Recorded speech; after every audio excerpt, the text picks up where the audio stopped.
السلام عليكم، كيف الحال؟ جربتوا عصير الدوم؟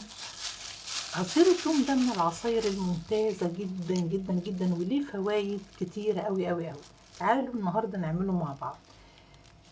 كمية الدوم دي هنحطها هنا أو في أي دورة عندك، وهنصب عليها، مش هنغلي لكن هنصب عليها مية سخنة جدا.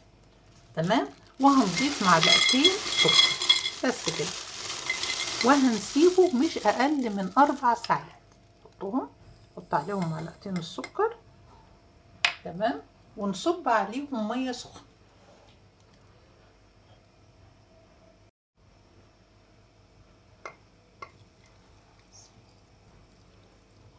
بسم الله.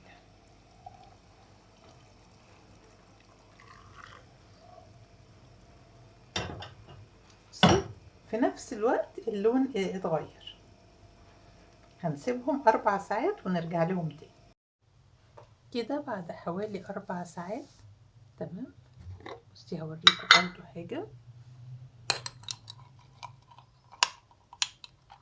بصي بقى شكله عامل ازاي.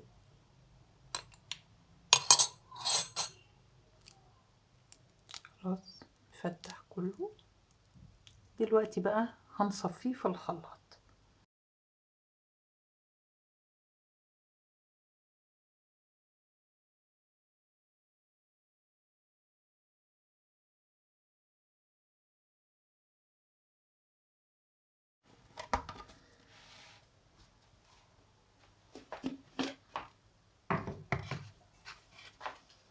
نضرب في الخلاط.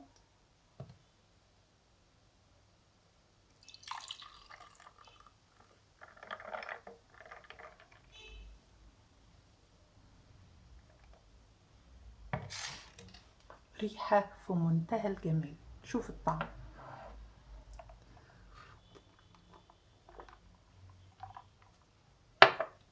طعم وريحة وفايدة، مفيش أجمل من كده. جربي العصير ده مش هتندم.